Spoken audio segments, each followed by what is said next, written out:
Hey everybody, welcome to episode 53 of Powerbombshells. I am Sam, that is Mel. We are two broads talking about the wrestling we watch, or as Brad told us, we're not your average broads. We're talking about your average wrestling. We're stealing that, we're keeping it. Yeah, it's in our Twitter bio, so it's official and stuff. The officialist. It is. Well, I mean, everything on Twitter is true. Yeah, that's what I've heard. So we all know that's what the people tell me. Well, everything you see on the internet is actually true. Yeah, everything. Literally everything. All of it. All of it. I always loved that Velociraptor meme that said, if the internet tells me I shouldn't believe everything on the internet, should I believe him? Like, should I believe them? And I was just like, because it just turns into such a weird, like. All right. So I think we need to address the elephant in the room. I think we need to get it out of the way. All right. The Wrestling Observer Awards dropped this week. Oh, God. And Sam's feud with her microphone did not get one single vote. We did not. And we are not happy about it. I did convince the microphone to not bring the bat this week. Okay. The bat is in a secure location, so the mic cannot take its anger out on me or any type of Vanguard drone hanging around. Oh, God. I didn't even think about that. Yeah. So with all the UFOs for everybody's safety, the bat is in a safe and secure location. I think that was smart of you. That was good. Yeah. Maybe it would help. Maybe I should go get it, because then maybe it would help us be maybe we'll be on the ballot for 2023 if the microphone gets violent. Well, yeah. Maybe I should rethink that. Or maybe I'll leave the bat in an unsecure location and it can just pop up in a random episode or something like that. I'll have a run-in, exactly. And then maybe have Nikki have it on a stick. Yeah. Don't give the microphone any ideas. I'm sorry. I'm like but if that would get us on to the ballot, then maybe we should do that. Kayfabe, Mel. Kayfabe. Yeah, Mel. Get your hat on. Get my hat on. I had it there. It was sitting there. I don't know. It's been a weird week. So, and this concludes our discussion of the Wrestling Observer Newsletter Awards. Yes, because we don't want to anger them. I got it. It's right here. Thank you. See, got the yes. Give the people what they want. Got to give the people what they want. Got to give them what they want, which is apparently not the mic feud, but whatever. That's weird. That's weird because I was thinking about it at the same time that the internet was thinking about it. Yeah. These things we need. Yeah. So if you want opinions on the Observer newsletter, the Observer Awards for this week, you can go find them anywhere you'd like, and you can. Oh my God! Pick your team, and you between that and like Braves Twitter having a meltdown over the new PA announcer, I was like, Twitter. I have baseball and wrestling Twitter on Friday, and I was like, oh my God. That's right. I don't think I could have handled more than one after. It was too much. I was like, I can't deal with this. Plus, I think the theme of this week really was, I don't want you to tell me the truth.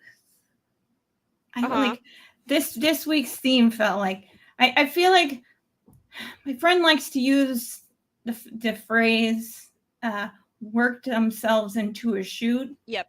And holy shit, did the wrestling internet work itself into a massive shoot. It's like every time that Dave drops the it seems like also it's like the people that like say that they hate him the most, that spend the most time like trying to dunk on him and do all these. It's like that's their whole personality. I'm so like it literally ate up anything else that was on like our like Twitter and all these other things, and of course now we have a secret Discord. So if you guys want to join the Discord, gg@fightgamemedia.com. Oh, and he posted it's a huge secret. He posted the link to it it's on Twitter, and I retweeted. He has a whole pinned tweet on Fight Game Media where you can find us.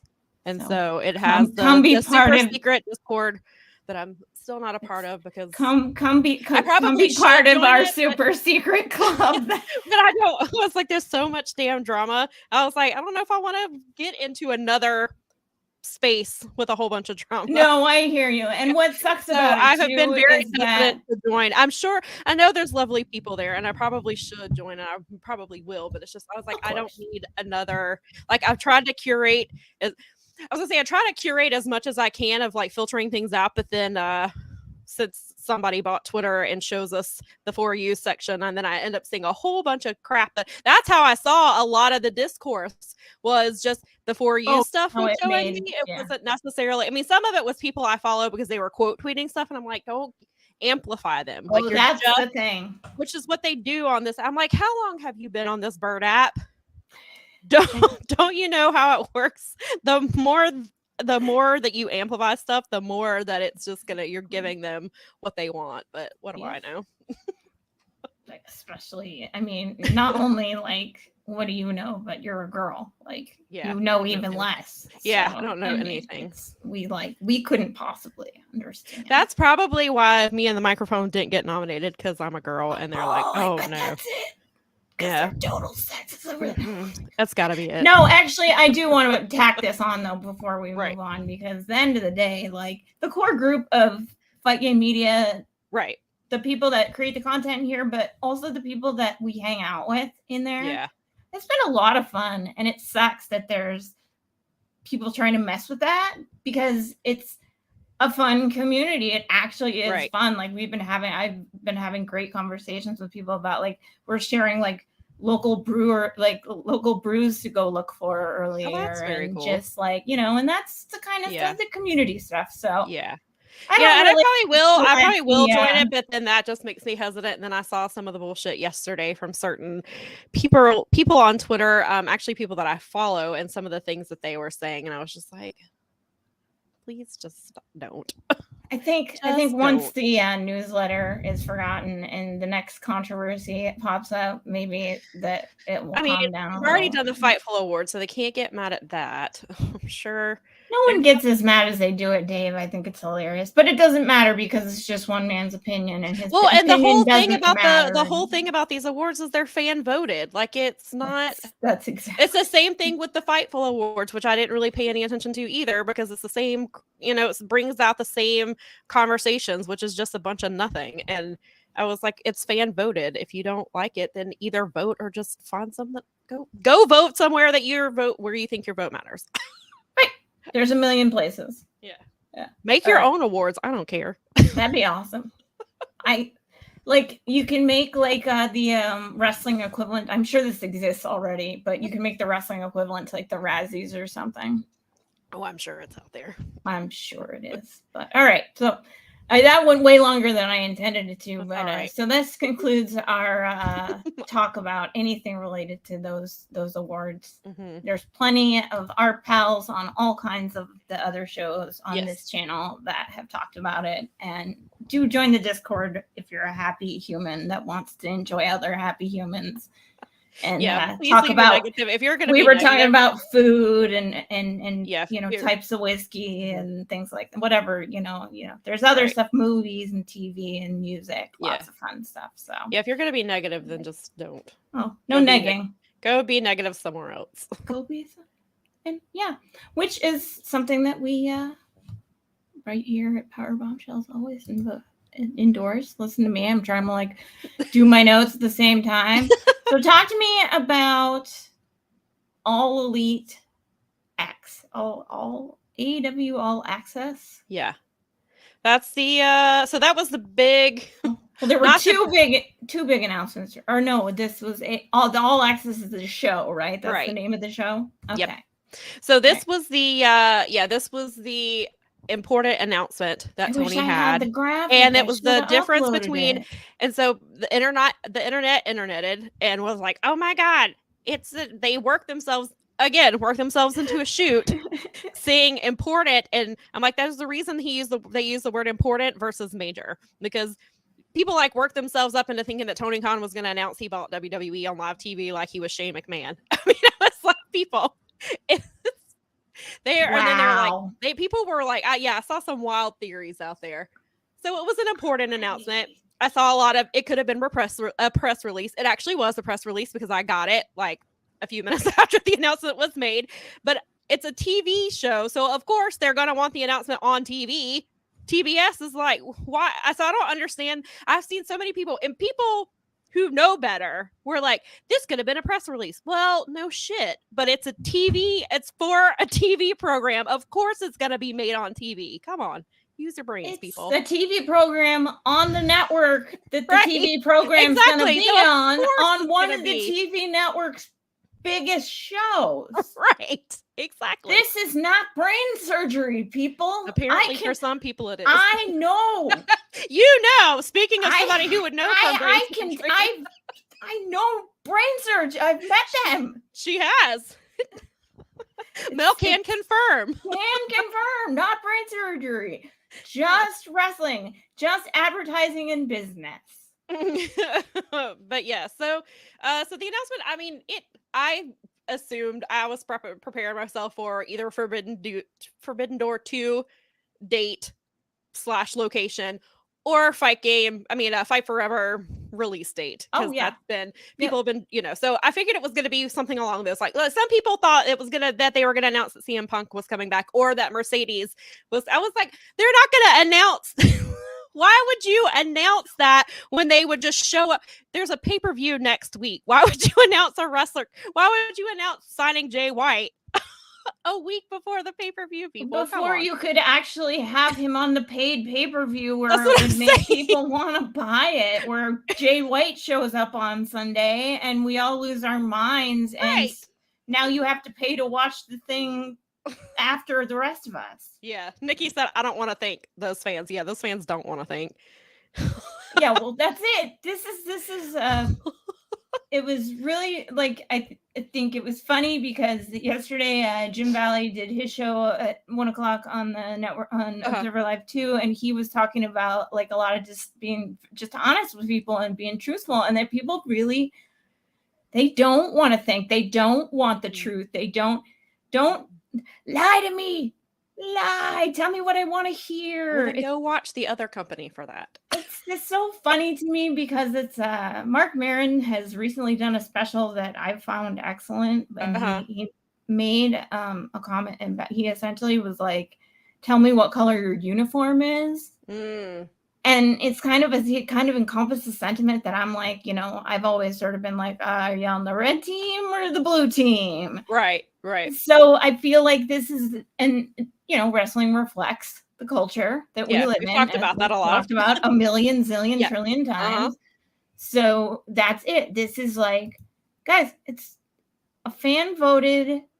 It's a prop thing. It's fun. Yeah. It's supposed to be fun. You turn it into, well, whatever. I mean, it's okay. It's one thing when it creates discourse like in a in a productive way, and there is room for criticism and things like that. I'm not saying that you can't have critical thought, but when it just comes into these things where it's a lot of, because we've talked about, it's a lot of the tribalism bullshit, or it's a lot of people, and I was one of those people for a really long time that had WWE brain. Sometimes my brain reverts back to it, then I have to remember that's just how one company does things.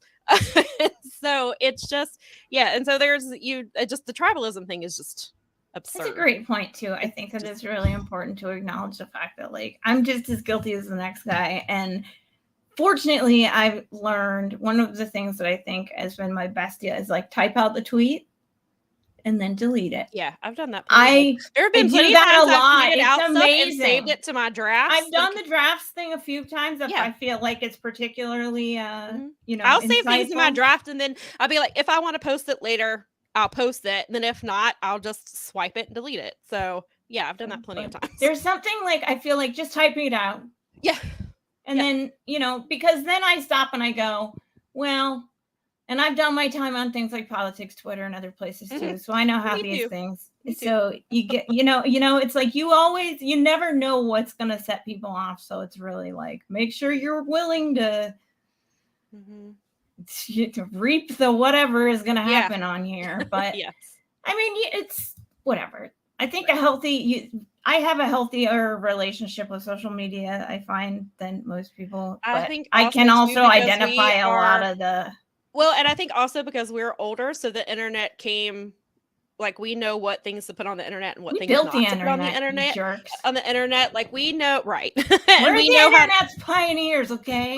like we know how to talk, like we know how to talk to people. Like we didn't grow up with the internet already being like the way it is now. Like, you know, that some of the younger, like the Gen Z people, like that have always, the internet's always been there. Always so been they there for, yeah. divulge too much information. So we came of age with it basically. And so we know, like, I think I mean, it's easy to get caught up. Believe me, I've done that myself. Like, I'm not, I'm not saying like that I get it right all the time, but I know kind of like, I've also realized like where I want to put my energy into things, which has Yes. kept me from getting into some things like Facebook groups and things like that, because I don't want to spend all my time and energy doing that, because I can easily, because I can be an argumentative person, especially if I feel like I have something to get a point across, which happens on the internet because you're not face to face with them. They can't see like the look on your face. They can't see they can't hear the inflection in your voice and things like that. And so things get lost in translation, obviously. And so then sometimes you want to like not necessarily double down, but you're trying to make sure that people understand your point, and then you just end up wasting all this energy and stuff like that. And so I think that's another reason, is just I've gotten to the point where I'm just like, is it if I hit send, am I gonna want to waste my energy responding to people? And there are times that I will send stuff and then I just will not engage. And like, especially if I can tell it's not a good faith argument, like if it's somebody I follow and we have like a rapport, then I will generally give them the time to respond to something. But sometimes there are people who follow me, especially like due to my writing and things like that, and they will like insert themselves into conversations, or they will like, I can tell that they're like trying. I can't, because I don't follow them, or we haven't followed each other long enough, so I can't tell what they're trying to do, like if they're trying to start an argument or if they're being genuine and really wanting to interact. And so I think there's that too. But anyway. No, I think it's good. I think that I think this is the week for people to talk responsibly about using wrestling Twitter or wrestling social media. Being responsible with wrestling Twitter is not usually the thing you hear, words you hear together in a sentence. But I mean, I think it's important for some of us that actually do like exist on there as like, because I mean, especially for someone like me who is like stuck at home a lot, and so I do have a lot of communities and friends and stuff on there. It can be you don't know. You're totally right. You're 100% right. I do exactly the same thing. I'm essentially putting a giant exclamation point on the energy thing, which is, do you want to spend time having an argument with someone who's intentionally starting from a bad faith point of view? I actually came like marching into the room this week. Bob will even attest to this, is that I was like, I refuse to embark on a discourse that is based on false, like a bad faith argument. Right, exactly. And there's plenty of bad faith arguments in the wrestling community. So, and it's like, and that's almost exclusively how people want to talk on the worldwide versions of every kind of social media. That's TV social media and cultural social medias of all kinds. And but yes. So anyway, and that was like our tangent. That was our tangent from the All Access thing, because but so I do want to get back to that announcement. So I wasn't really thrilled by it. I mean, it's not an awful announcement. I'm just not really thrilled by it, just because I feel like it's not necessary. I mean, I'm sure it will be good. It's just like, I watched Total Divas some, and it just got to be it was obviously very manufactured, and I was just like, I don't feel like investing my time or energy into this. And so I think I probably will check it out. And then I feel like, and I know this was probably a network decision, not a Tony decision, but this could have been, it brought up when it was announced, it made me think of last summer, they trademarked All Elite Women. And that started some discourse on what that means. Was it going to be was it going to be like an hour-long women's wrestling show? Was it going to be a Total Divas like show? What did All Elite Women mean? and then it disappeared. Like we never heard about it again. Mm-hmm. And so I was talking to a friend who said that he heard that it was something they floated to the network and the network was not interested, which is certainly possible. I don't know what exactly it was, and who knows how true that is. It seems likely. It seems like Warner Brothers want some more AEW content, but not wrestling content, because they wouldn't put Ring of Honor on TV, which you could have easily. This could have easily been Ring of Honor being on TV here. But I personally, if I was making the decisions at Warner Brother, I would have made this All Elite Women. I would have had an hour of women's wrestling to give them time, to give them TV time to practice, to not practice, but to be like, because there's a lot of wrestlers who don't wrestle on camera or not in a TV studio situation. It can give them room to develop characters. It can give them room to grow storylines. And it may be this current situation, which is the originals versus the outsiders or whatever. This storyline has kind of fallen flat. So in a place like All Elite Women, where it's an hour dedicated to the women, you can not fluff it up, but like you can get some more insight into why they're doing what they're doing, or why they're like, and there's some women we've talked about, like why where is Nyla Rose? Like, why is she's an original? Yeah, where is Nyla Rose?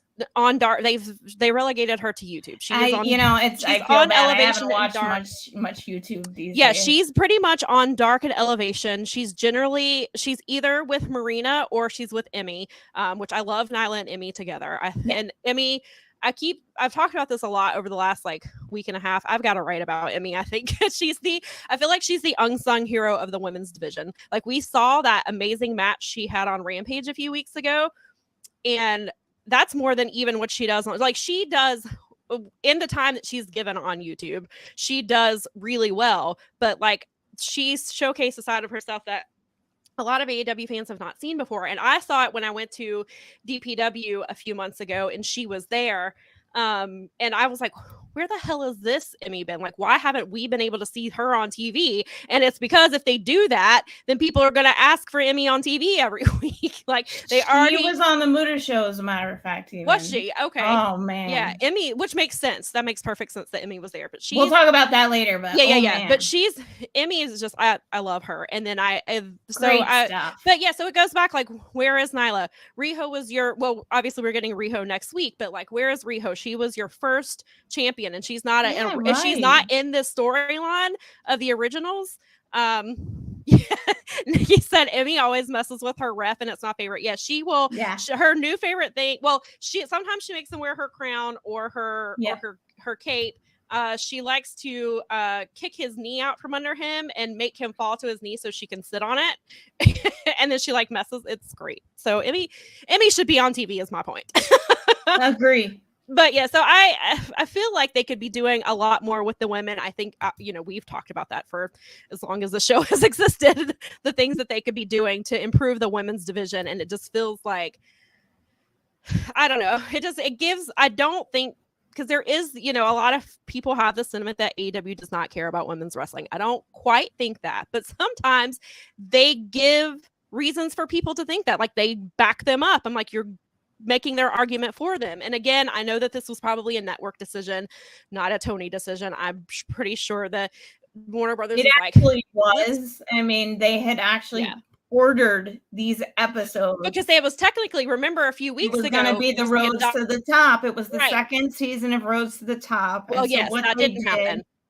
And they even hung on to that after, because that didn't go away immediately after Cody even debuted. That was after the fact that ultimately became hey, we're not doing this with them. Obviously, they're on another network, but they still wanted the show. Right. And and there was a thing, I guess, and there was actually other shit in the newsletter this week. And Dave wrote about this whole situation is that they sort of this was what they wanted. This is what AEW had to deliver. Right.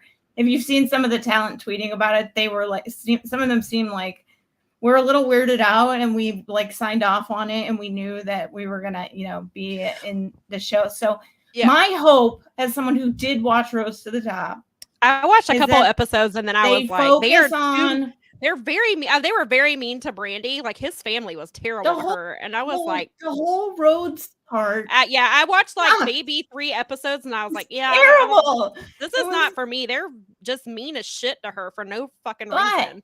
But if you like, and then we figured out what we would do is DVR it and fast forward through that crap and watch all the backstage stuff. Yeah.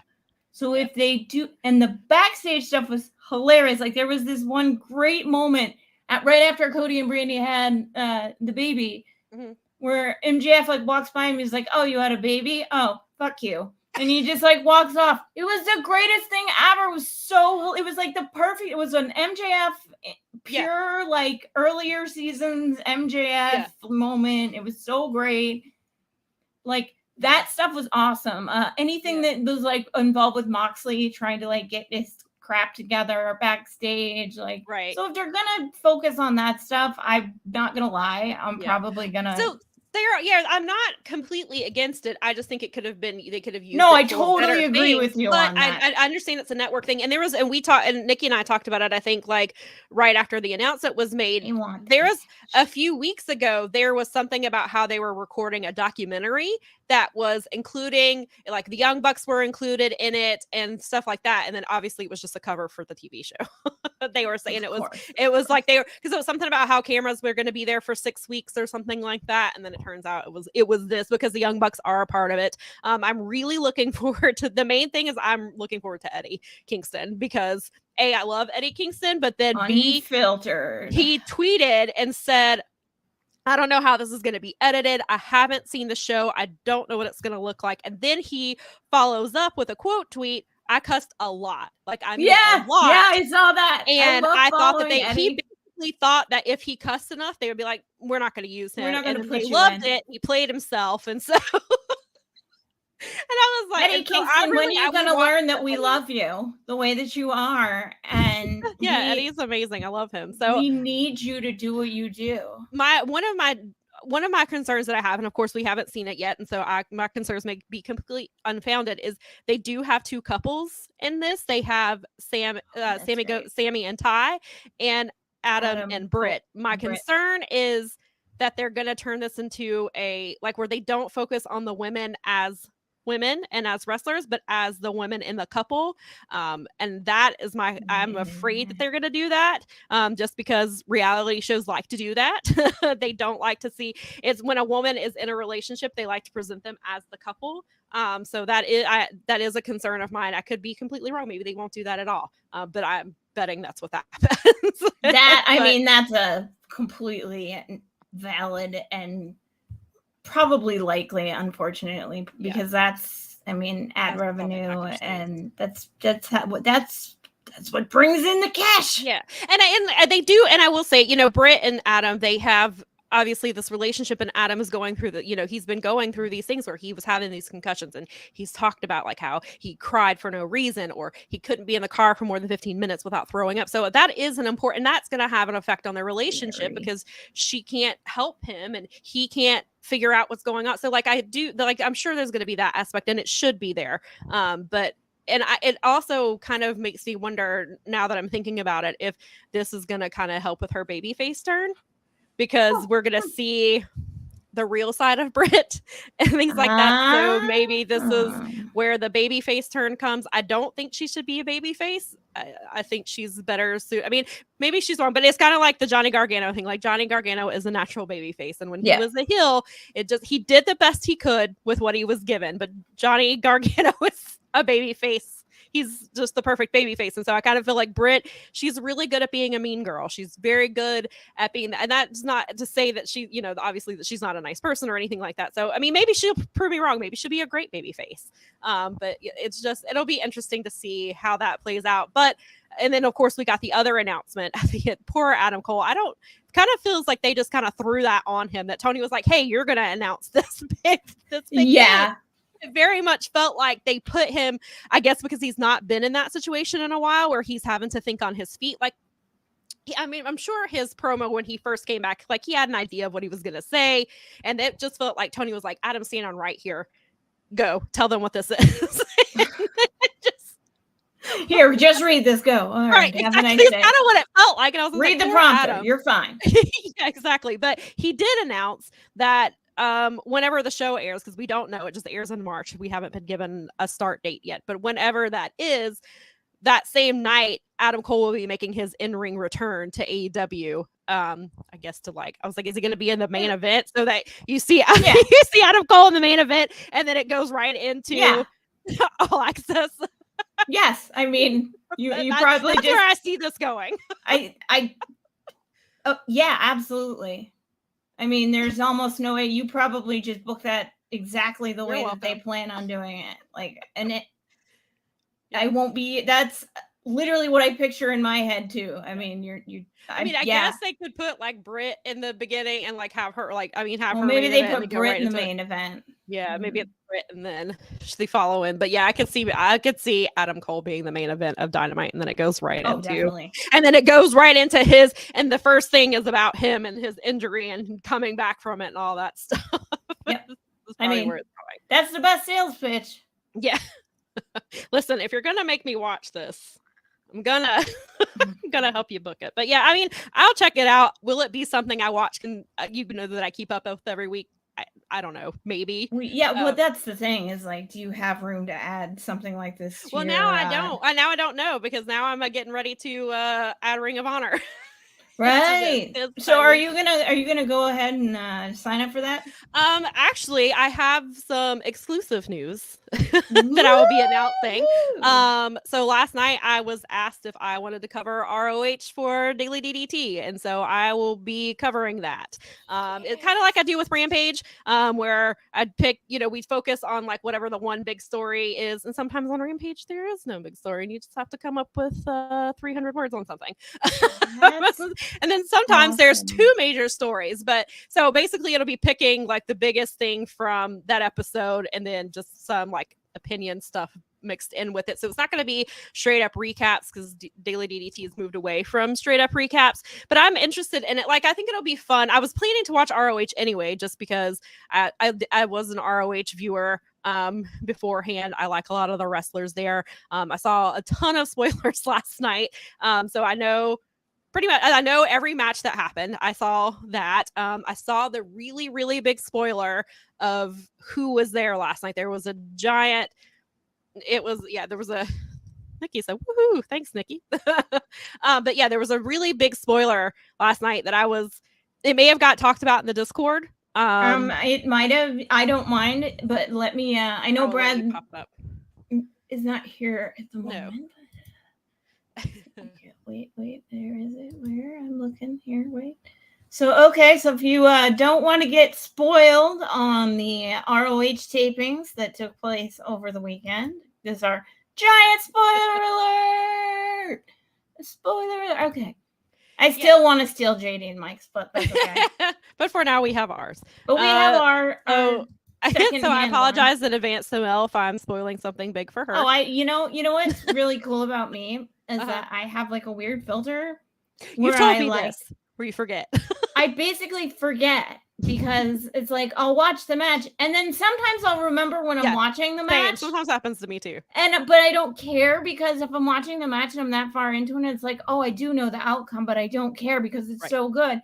Because there's a lot of times where I've known the outcome, like, I don't know. I'm never ever gonna be able to really fully avoid spoilers, so I've learned how to like integrate them into my world and let them slide away. Sure. There you go. Yeah, because and that's what we were talking about. Because it came in a group text and was like, he was like, I saw a really big spoiler. Do you want to know what it is? And I was like, I'm probably gonna see it between 3 different Slacks, Twitter. For You shows me things now from people I don't follow. So I was like, I'm going to get spoiled on it probably pretty soon. And we were out running errands and stuff.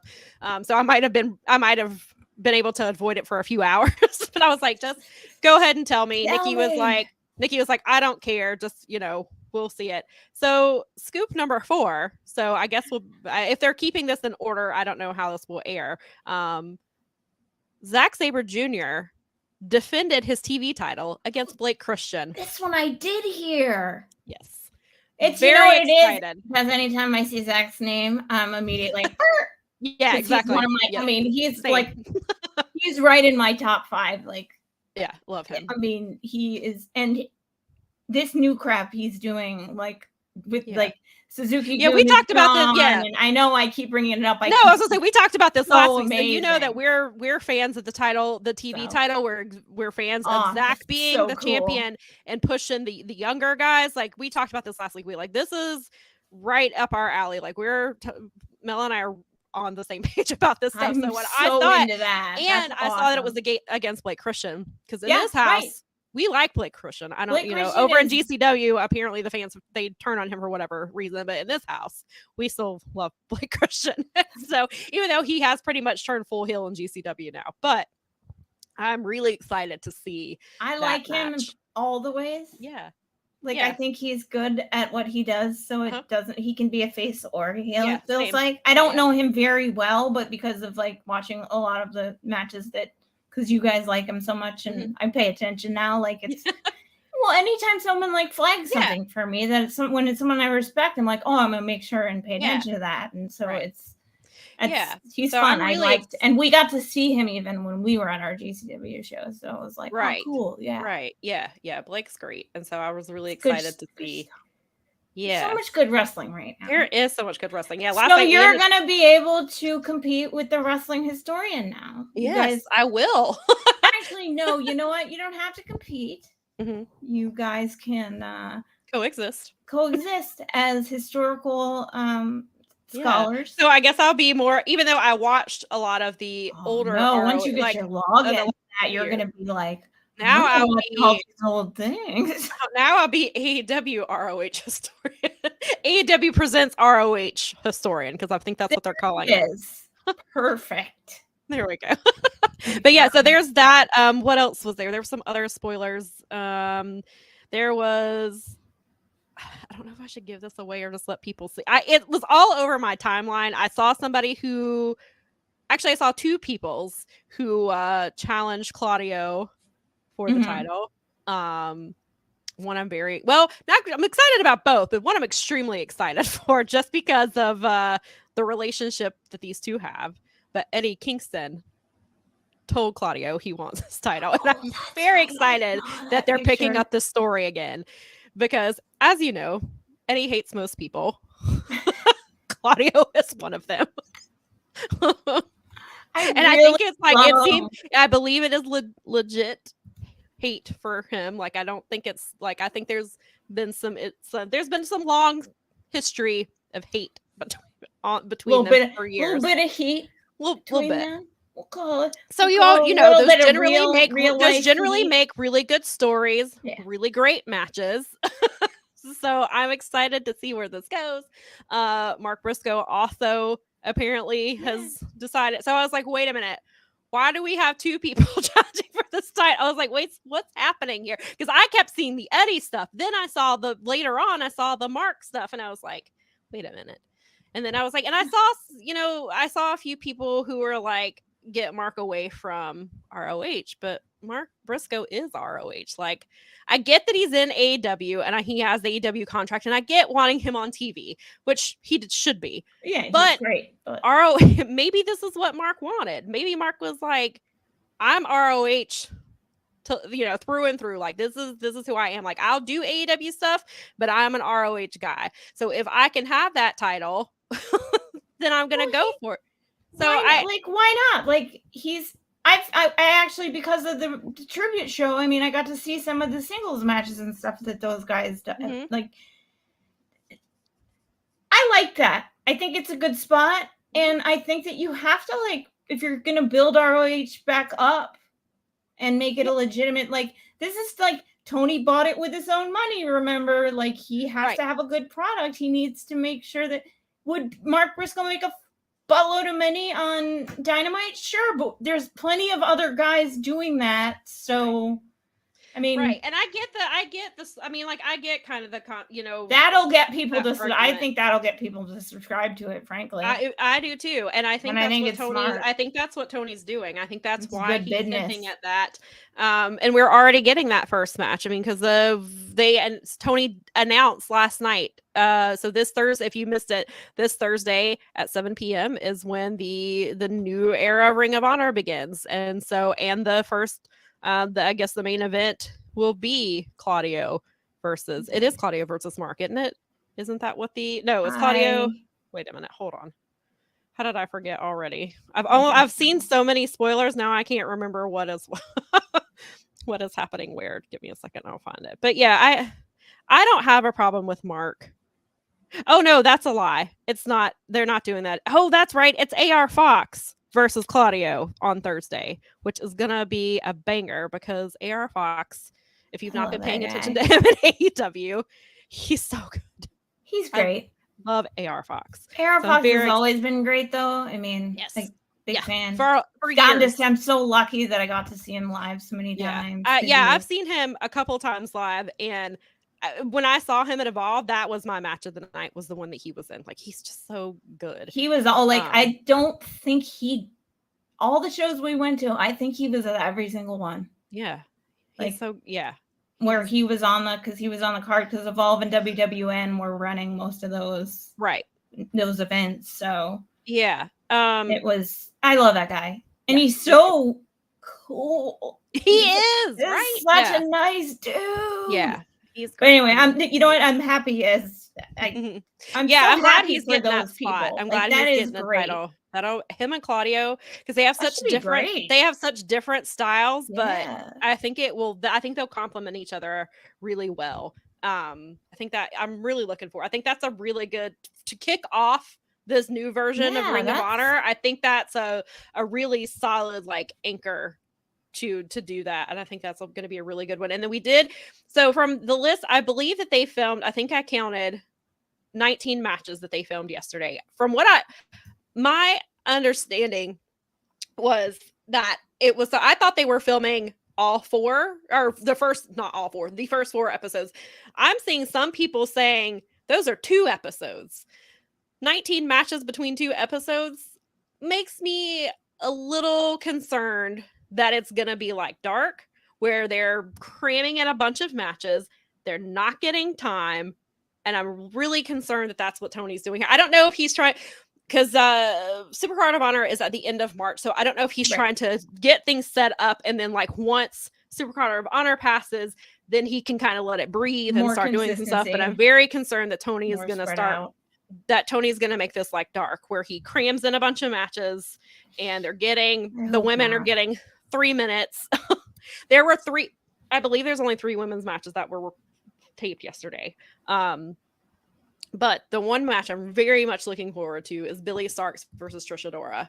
Oh, I saw the pictures from that. Oh man, I cannot wait to see that. And if you haven't checked out Dark from last week, which I get, I would recommend, if you have time, go watch Emmy versus Billie Starkz. Ooh. That was a really, really good match. I've been really glad to see that Billie has been, the matches she's had on Dark, she's had, I believe, 3 now. She's been getting pretty decent time. And she's made Britt Baker bleed. She made Emmy bleed, but because it's on YouTube, you don't hear about it. It's not happening on TV, so there's no outcry about women bleeding.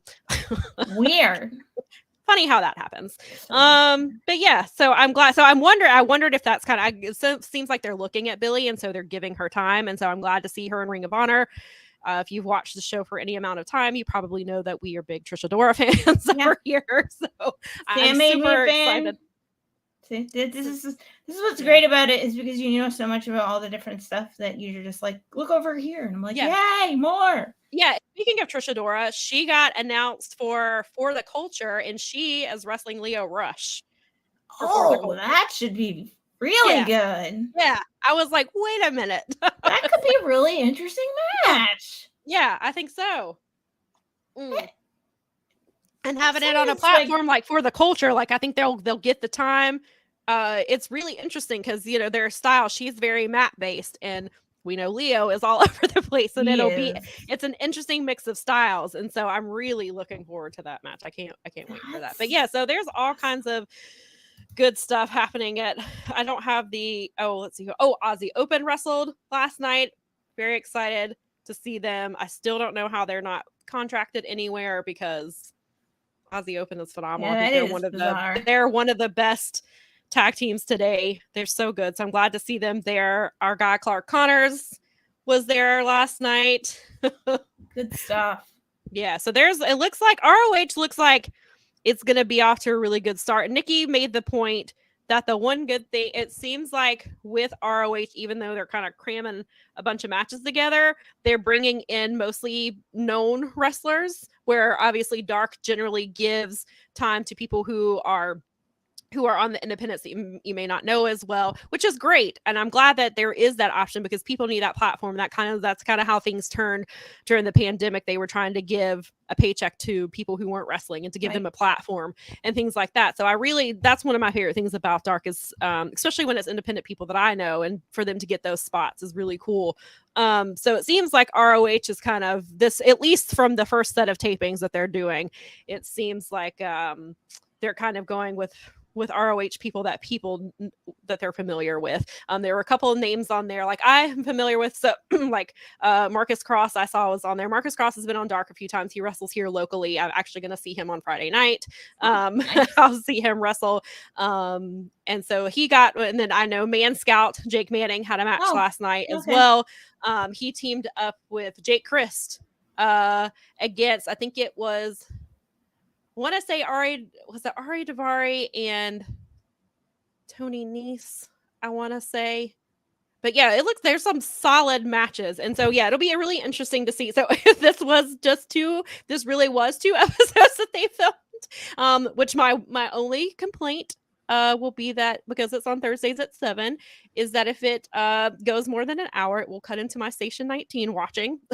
Because on Thursday, I do watch sometimes, on occasion, I will watch things that are not wrestling. We watch occasionally. And so Thursdays are Station 19 and Grey's Anatomy night for me. So I'm like, now, if you cut off at 9:00, I'm going to be writing my article, which means I'm not going to be able to focus on Grey's Anatomy. So I was like, now you're going to make me.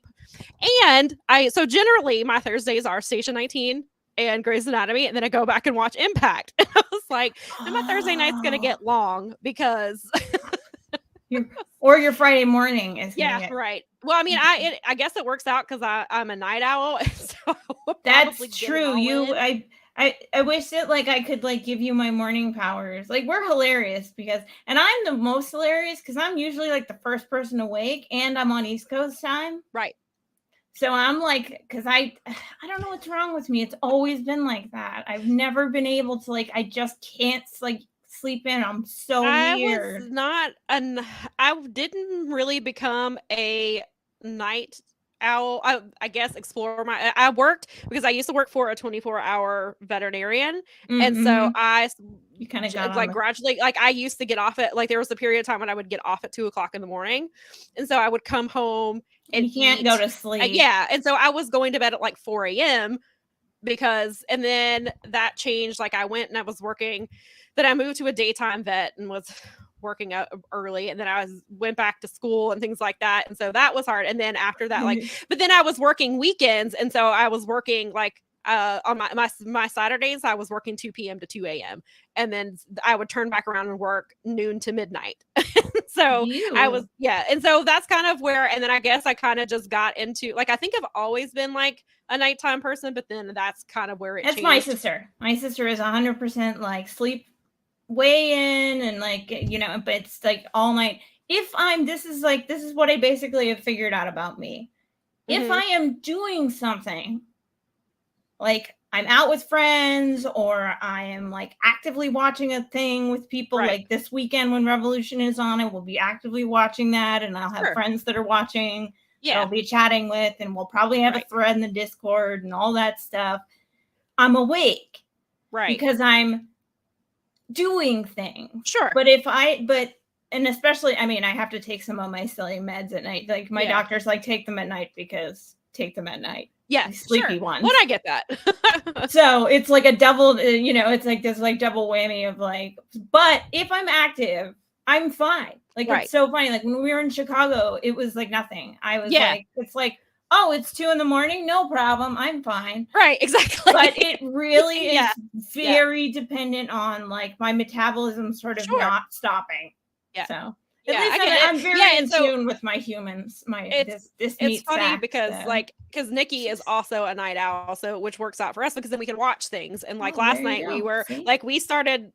I've been like she said, you guys don't. She said, you guys don't watch all of it. No, we fast forward through things that we don't like, which is usually what you should be doing. I do that with a lot of them too. I'm not gonna lie. Like.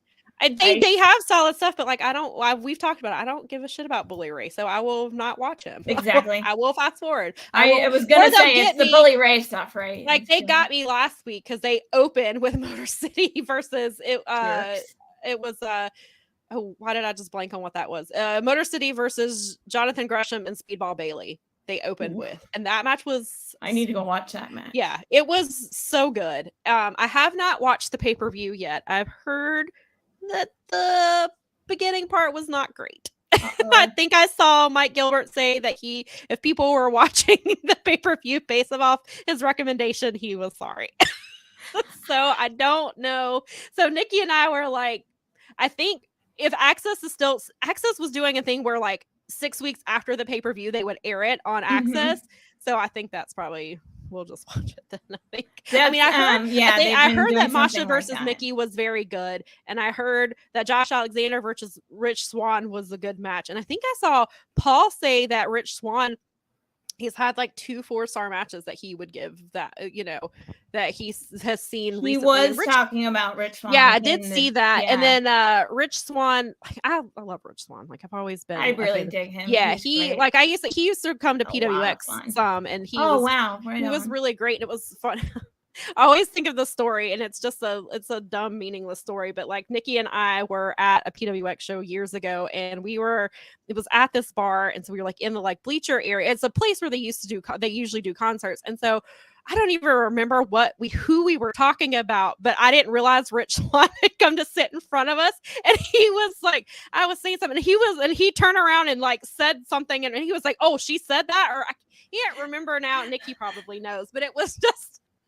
That's what I think. I think of that all the time when I see Rich. You're like, oh, he was right there. Turning around. I was clearly not paying attention to who was around, and he just came and sat down and was just hanging out. I like the random encounters. They're always fun. And I may have told you this one before, but I'm gonna repeat it real quick. It's because we were at an Evolve show and Ciampa was booked on it, and we were there early, and we were kind of wanting because you get to know the people, like Mm-hmm. And we were hanging out, and he walked by, and because Bob's got a great beard, he was like, "Nice beard," and I also instinctively, because I know how much work he puts into it, also say so. Both of us turned around to say thank you, and it was Tommaso Ciampa, and it was like, oh crap! So it was really cool because. It was awesome. It was so cool. So, but there's a second story to this. So they actually, I was like, you can get a picture. So I got a picture of the two of them together, and it's a great picture. It's on our Instagram. You can look at it. It's Bob and Ciampa standing together. Yes, I've seen that picture. It's a great picture. I'll go put it in our Insta story so you can find it quicker. But we went to when we were at Forbidden Door. There was a lull time, and a dude came over to us and was like, has anybody ever looked right at Bob and was like, has anybody ever told you look just like Tommaso Ciampa? And the two of us were just like, this is I could tell like both of us were like all warm and fuzzy. Great. He's like, no, I've no one's ever said that before. He's like, but thanks, dude. That's really awesome. He's like, you look so much like him, dude. And we were just like, that's great. It all comes around. Wrestling is amazing. It is. Yes. And that happened at Forbidden Door, which, was the best show of the year. That's what I've heard. And, what I've heard. I think that's what I don't even care about who voted on it or whatever. No, that was my show of the year. I don't care what awards you want to pay attention to. It was on the Powerbombshells non-existent award show. Yeah, right. That was our match of the year. I'm pretty sure. You know what? Let's go with. We did do our year-end favorites, and so that was both of our show of the year was Forbidden Door. And I think the Boom, because we did a bunch of stuff with them, they had stuff. I think it got some love from that too. It did. Oh, Nikki reminded me, Rich Swann, that's what it was. He turned around and he said, "Damn them." I knew Nikki would remember. Yeah, it was great. That's why I love it that you're here. Yes. Thanks, family, for hanging out. Right. Backing us up. All right. I guess I guess that was the ROH portion of the show. So now that since I will be watching every week, I guess we will start talking about ROH. So if you aren't watching ROH, you can come listen to me talk about it, or you can and I don't watch. If you are watching, you can chime in on the chat and tell us what you liked and didn't like, and it'll be fun because I know the people that hang out with us usually they do like that stuff too, right? It'll make me like go watch matches and stuff, and I'm covering the other world. I've as my friend put it this week, I've gone full weeb on my wrestling. It's especially after that show this week. Goodness. But see. All right. So we'll switch gears a little bit. Well, actually, this will probably all kind of loop back around because that's how wrestling tends to do. We've got some Mercedes Monè conversations to have. So last Saturday, we like clicks and everyone likes to oh, I'm sorry, what? No, did I say it out loud? So if you somehow missed Saturday, Mercedes beat Kairi for the IWGP Women's Championship in a really great match that got 4.5 stars. What? Which is really great. I think that's the highest that Mercedes has ever gotten from this Dave Meltzer's star ranking system. So, and it didn't happen in the Tokyo Dome. So I guess if it was in the Tokyo Dome, it would have been 7 stars. Would have been 7 or 5. It would have at least been 4.5. So, but yeah, that match was great. So now we have last week we were talking about who might be her opponents, and we found out pretty quickly that it seems that AZM has AZM is her thing. I think it's pronounced Ozami, I believe is what Brad said, and Brad is not here to correct me, so I am sorry if I get that incorrect. Brad is off having fun. Yes, and so is Daza. So tweet at us, pals. Daza's out celebrating his birthday in Vegas, so he's not. Our Stardom ambassador is not here to correct me either. For 1 week that neither of them are here. We'll need them every week. It's okay. They're allowed. They're off having fun. Who said that they could? Who told them? Who told them that they could schedule their fun around? You should be scheduling your fun around our show. Exactly. But yes, so it looks like that will be her first opponent. She called her out. She's like, I heard that you wanted to wrestle me, so let's make it happen. Mercedes she has responded, but has not been made official yet. The thinking is that the match will happen on April the 8th, which I believe is the New Japan's Sakura Genesis. Yes. So I believe that is the show that it is rumored to be happening at. Oh wow! That's then, like a real show. That's like part of the season. Yeah, and so it sounds like that will be happening there. Like I said, it's not been made official yet. And then her rumored second opponent is Mayu Iwatani. On I believe that is April the 23rd is the date that I saw for that. She has not been announced for the April shows here, which is the 15th and the 16th of April. In Philly and Washington, D.C. So I don't know that she'll be at those shows, or if she'll already be back in Japan prepping for. Well, no, because then that would happen between those shows would be between, because of April 8th. If that show's April the 8th, then she'd have to come back here, do 15th and 16th, and then fly back for the 23rd. So I don't know that they're going to do that for her. Wow. That might be a lot for her, especially because she hasn't wrestled in 9 months. and she just had her first match. It's 4 matches in 4 weeks is, would be a lot. So I don't know. Or So maybe she's into it and just wants to go. Be. I mean, Be. people do talk about the fact that she wants to do, this is what she's wanted to do. I mean, if you believe the people that say that that wanted to do this and that she's watched these other wrestlers. Well, she has said herself. She wants to elevate her game and to go out there and wrestle other people in other places to make her case for being one of the best wrestlers in the conversation. Yeah. So, I mean, there's no reason to believe that wouldn't those things won't happen. Like, right. She said, I was reading, she did an interview with TV Insider, and she said she's a free agent. Yeah. She can wrestle wherever she wants. She can wrestle in Germany. She can wrestle in Mexico.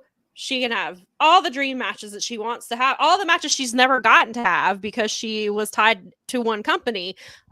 She can have all these things. So and so there was actually an article that I wrote yesterday was talking about, like, is she AEW bound? And they said that if she wants to do Forbidden Door 2, then she can. That seems to make the most sense to me.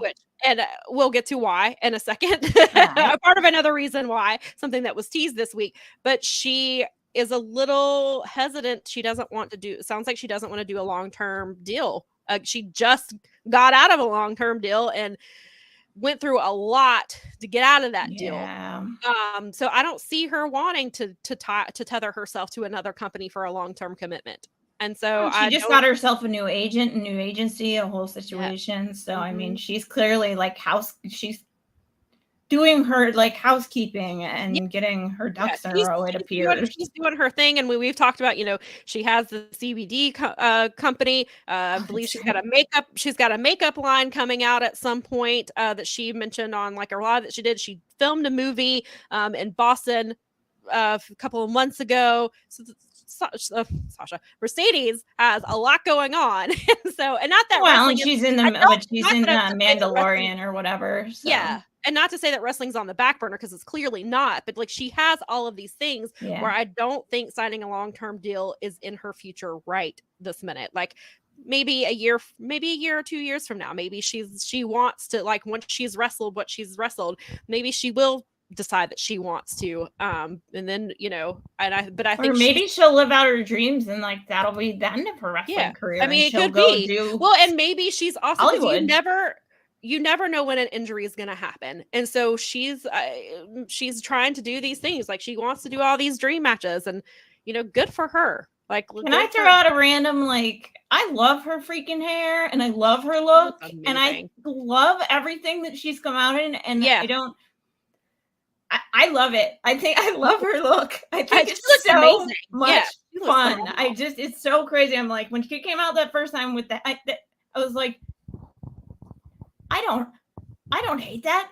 I love it. I was like, oh, she looks amazing. Yeah. She's got this like, I love it. I love it. I love everything that she's doing. And then even the picture we have on our card here on the show is that her hair. She just always she's so much fun. And it's kind of really enjoying her presentation. She's right, and it reminds me kind of Jade. Like Jade always has like different hair, and she would have like, especially at the pay-per-views, like she would have the different outfits. Like what is Jade going to wear at the pay-per-view? And now it's kind of the same thing with Mercedes. Like how is she going to present herself this time? And I think that's really cool. And then.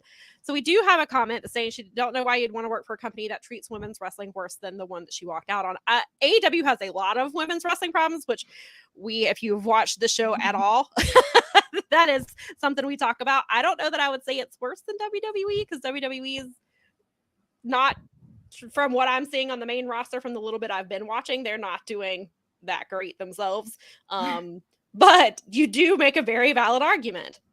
That right now, the way AEW is presenting the women, there's nothing overly attractive for her to come over there. Well, especially because the story has it is a good point. It is a fair point. It is a fair point. I don't know that. I mean, if the women's division was flying like it was when Britt first like had that whole thing, when the Britt story was maybe then, but yeah, I was gonna say it seemed like we had talked about it a few months ago, or at the end of the year, like end of the year, early into this year. It seemed like they finally got they started over getting that a little hump, and momentum. and then they went right back to doing some of the same shit they've been doing, and like the storyline. They have a bad habit. Tony has a bad habit of like killing his own moment, like stepping on his own robe or something. However, that's like it's for every step forward they make in the women's division, they take 2 steps back. It's like it's the Wardlow thing. It's like Wardlow syndrome. It's like he's so super hot. We're not going to do anything with him. Yeah, and they do that with the women, which again, the argument for bringing in Maria, having her do it, maybe she'll be on the ROH side of things. It'll be interesting, but then I am concerned. So much going on at AEW. We've had the conversation before. If they can't figure out what to do in AEW, how the hell are they going to book the Ring of Honor women's division? I mean, hopefully he kind of gives that over to Maria, and Maria can, but I don't know how much free reign he's going to give her. Well, they have a lot of people on their roster. I mean, it really, it is like, to kind of underscore that is like, she's a big star on it. Like, she moved tickets for San Jose, whether you like it or not. Like, she's a big star. Everybody wants her. Everybody wants to know where she's going. Like, right. Why would you give that up right now? You're like the hottest thing in the world. Like, talking. Right. And she can command. She can do whatever she wants. I mean, run with it. Right. Yeah. And, like, good right now, just like I would ride the wave. I hope that exactly. I hope she gets to do all her dream matches. I hope the Mickie James match happens. It seems like, so we'll go back to what we were going to mention was it seems like Omega is hinting at something with her. Tangent. Powerbombshell tangent.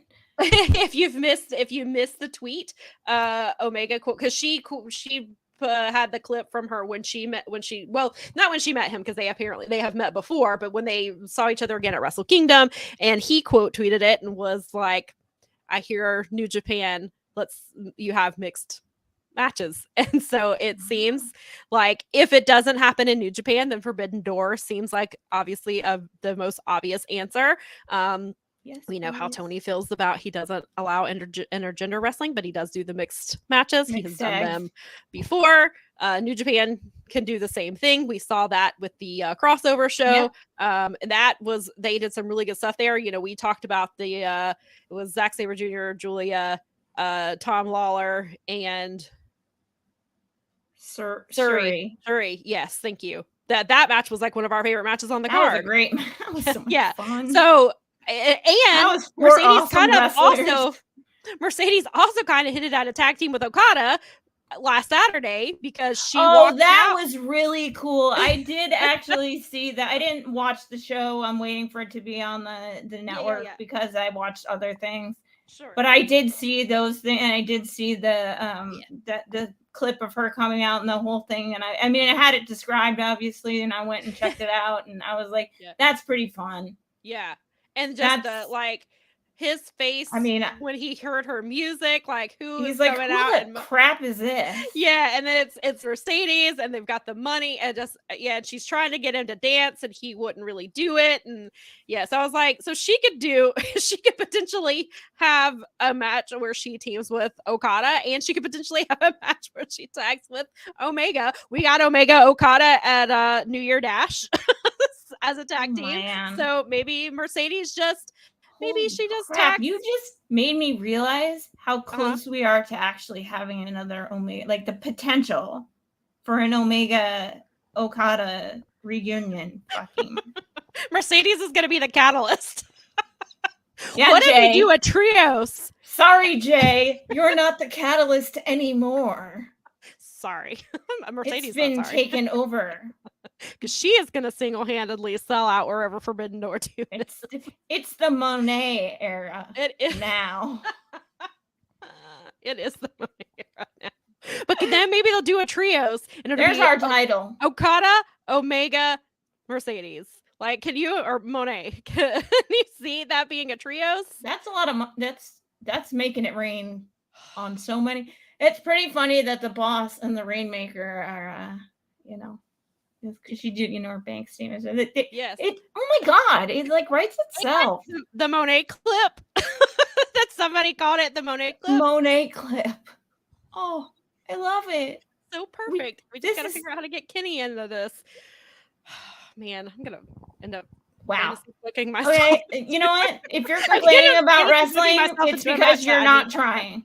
Like, you're not trying. If you are whinging about wrestling, you are not trying. There's plenty. Yeah. Go find something you like. There's something you go can fantasy find. book your own show like we're doing apparently right now. I don't know who faces, like, who could even face the three of them? I mean, Ibushi, I guess, but then that could cause some stuff with Kenny and Golden Lover. So I don't know if Ibushi is that person. I don't know if Ibushi. I'm not sure like how they're going to do this stuff with Ibushi because of the whole like heat with New Japan thing. Yeah, I don't know. He might be at Forbidden Door 4. Yeah, right. It might that's probably. I told you they're gonna end up. We're gonna end up with a Golden Lovers reunion and the Joey Janela Spring Break Clusterfuck. That's how we're gonna. That's gonna be the only way. It seems like the play. You know what? That would be the best place for it to happen. I think. So somebody tell Joey Janela on top of my the juiciest match of all time. The juiciest match of all time. And if you have not heard about the juiciest Effie's Big Gay, yeah, but that should be on Effie's Big Gay Brunch, right? That's right. We switched it. We decided that it was just because it's like mimosas and stuff. It's got the orange. That's right. I forgot the juice theme with the And then we talked about our juice shirt, our juice theme shirts that we need. Yeah. And so now we're gonna add another match. We'll have when our merch situation gets up and running, it's gonna be banging. It's gonna be over for you guys. Yeah, it's gonna be over for you. You're all gonna be buying honorary broad pins. Yes, because that's gonna be a thing. Oh, 100%. And we'll just send one to Jeff Hawkins. He won't even have to buy one because he is the honorary. I mean, he's the original. He's the OG. So he'll have to have a special pin that says the original honorary. He says OG honorary broad. Yes. So of course, we have to acknowledge that guy. We do have to acknowledge him. Love that guy so much. So much fun.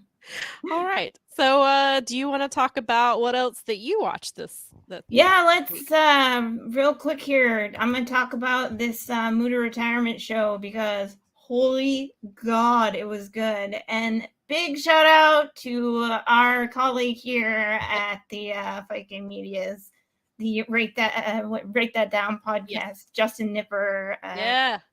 On the broadcast team. That's so amazing. In the Tokyo Dome. Right? With like one of the biggest shows that Noah's ever done. They did. I'm a Noah fan. Here, it's sorry guys, it's over. I'm gonna have to shift my priorities. Their production is amazing. Like the wrestlers are in the ring, and they do this like thing where like they'll get like a close up of the wrestler, and they'll put a little card up with some stats, and it's like super cool. Because if you're new, it's like this guy's name is Bill, and these are his stats, and that helps you immediately like start to get to know their wrestlers. That's really cool. I like that. They also on this show they brought in. God, it was like 6 different promotions or something like that. That's incredible. Like there was a TJPW match. The power of Muto. Yeah. Yes.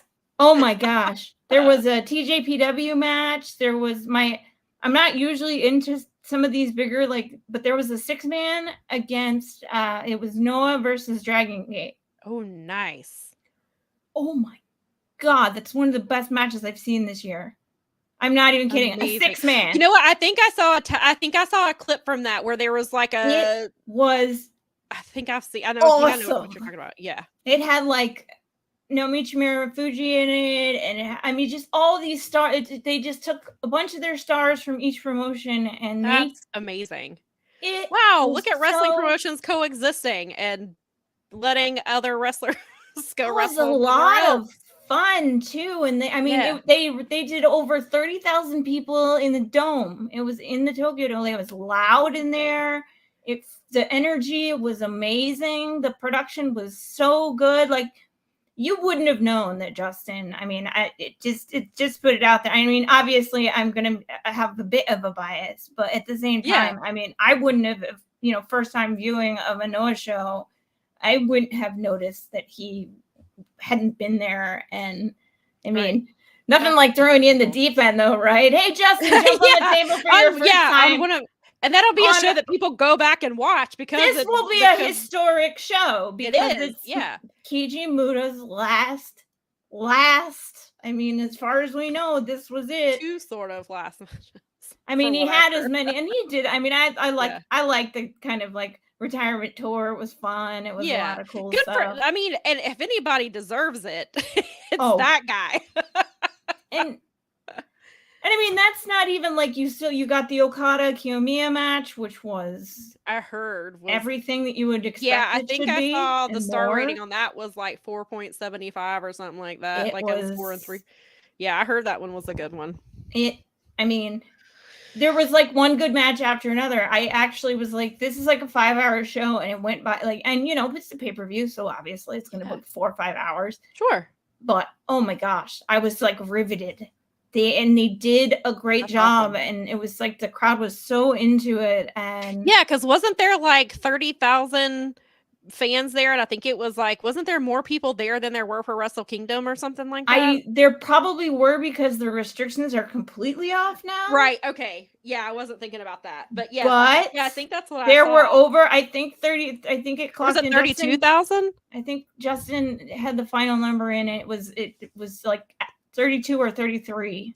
Yeah, now that you say it, because I did see it from Justin, I think it was like 32,000. 32.5 or something which like is that. Incredible. But it was amazing. And that's awesome. But watching it was such a cool show, because it was such a myriad of different, and it of course like encompassed his Mutoh's career and people paying tribute to him and all these fun things. It was a really great show.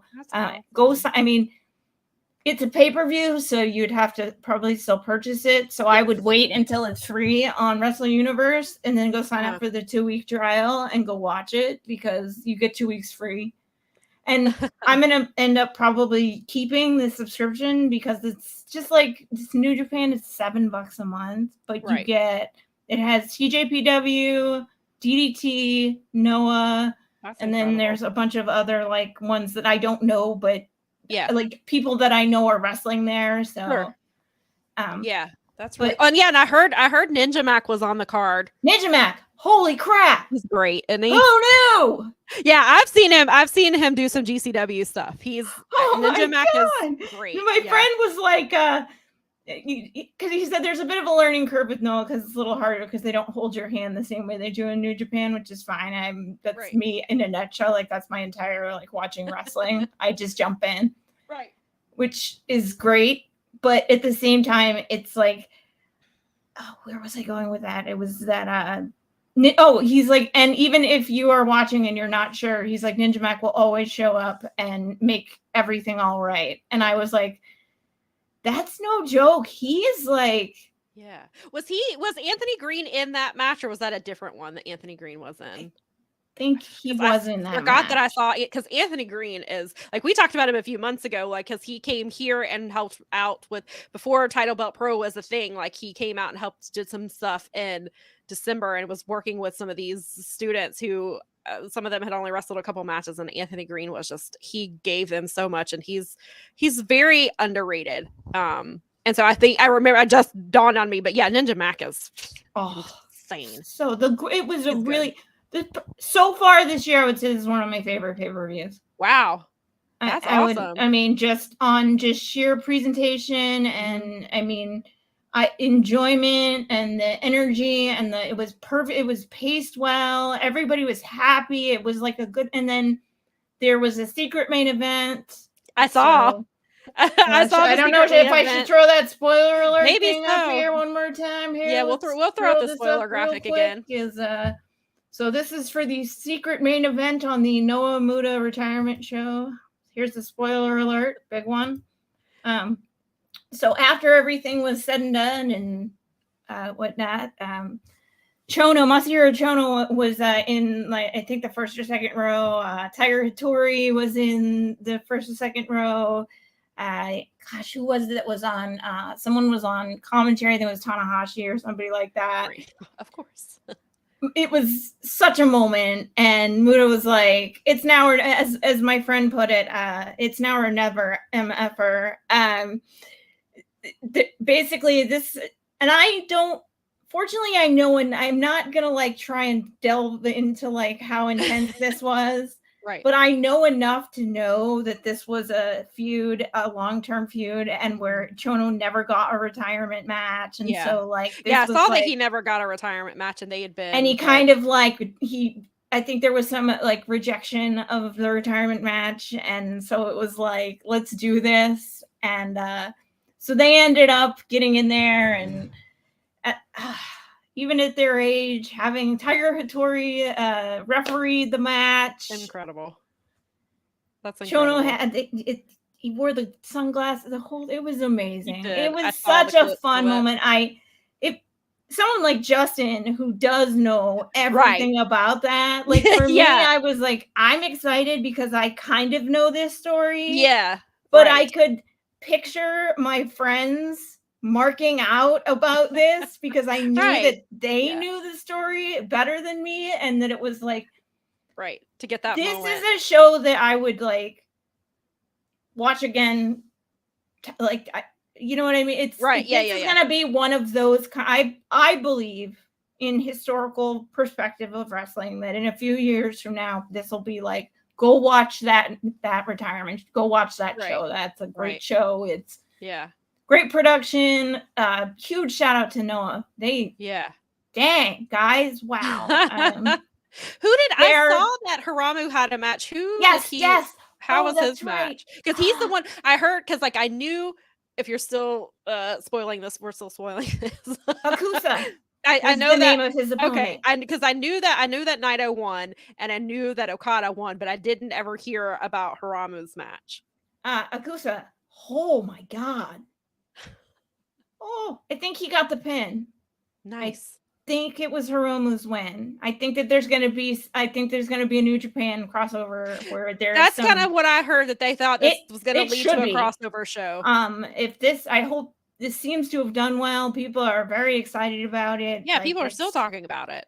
It's amazing. I'd encourage anybody, like, you get 2 weeks free on Wrestle Universe, so wait until they put the pay-per-view out and go watch it. Cram everything in your 2 weeks. But well, that's the problem, really, because then you start watching some of the like, and TJPW is such a silly. They're a fun.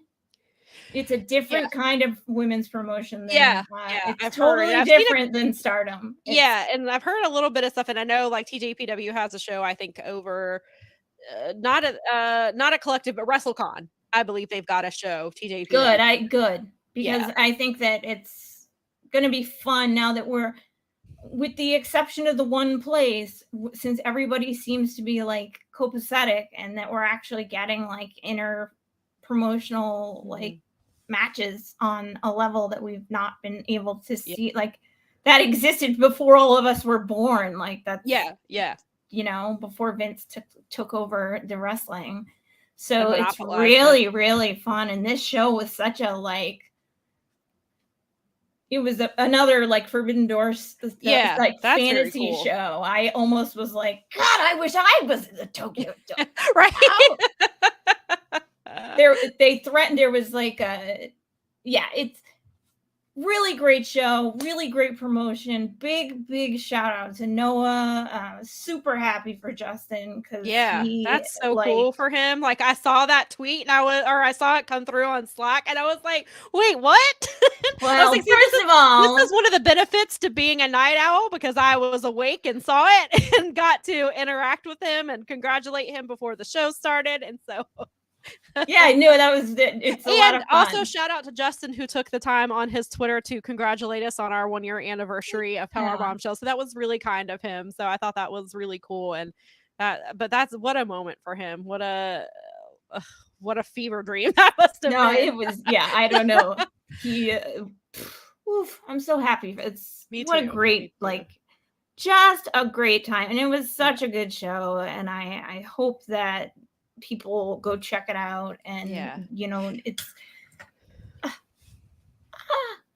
out about all the good wrestling. And it made me think, when you mentioned Dragon Gate, it reminded me of MLW this week. Yamato is a Dragon Gate guy, and I'm pretty sure that was the first time he was on that show. Was he? Okay. Yeah, well, I think he's He's like he's won like a shit ton of championships. I think he's a current champion. You would love Akusa. You would love that Hiromu. You and Nikki would love that match. I love Hiromu, so yeah, I probably would. No, you guys would love that match.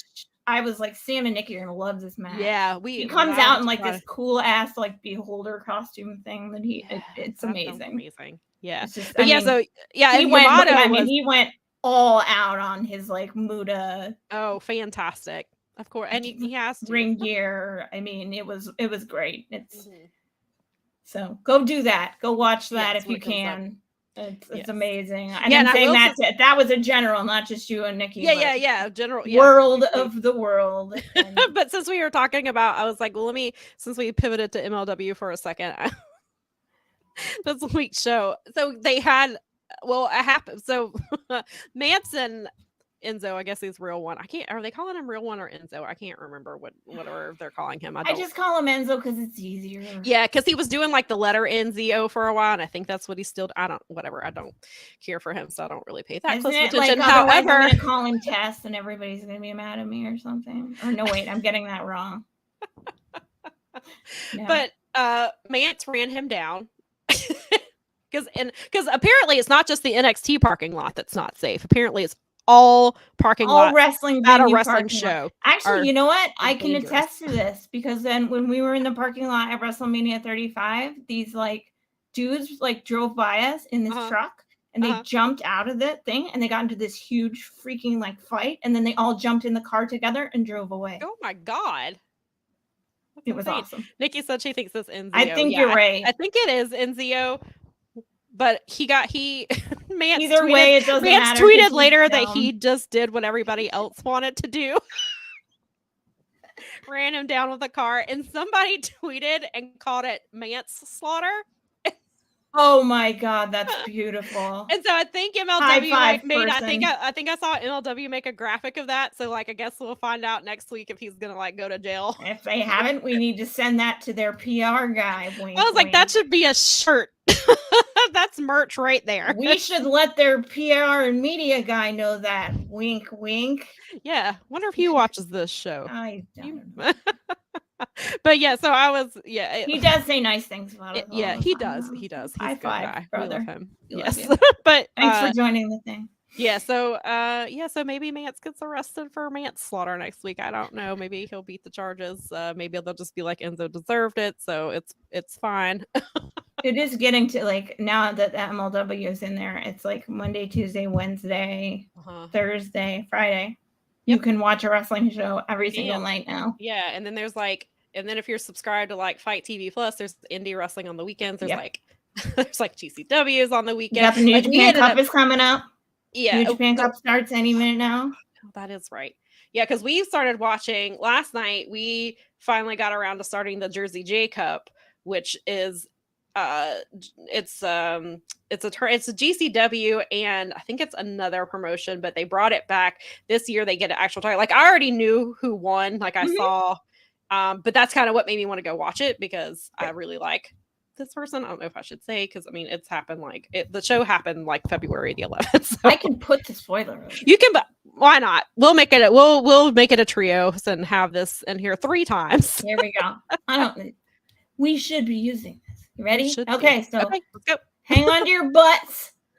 Yes. So the Jersey J Cup is like it's a tournament. They do it in 2 sessions, and basically somebody will wrestle wrestle 4 times, depending on how the tournament goes. There's a lot of really cool people in the tournament matches that I saw so far. We got like. There was when we cut it off last night because it was almost 3:00 and it was we still had 46 minutes to go. And so we were like, we got to cut this off here. I can't make it.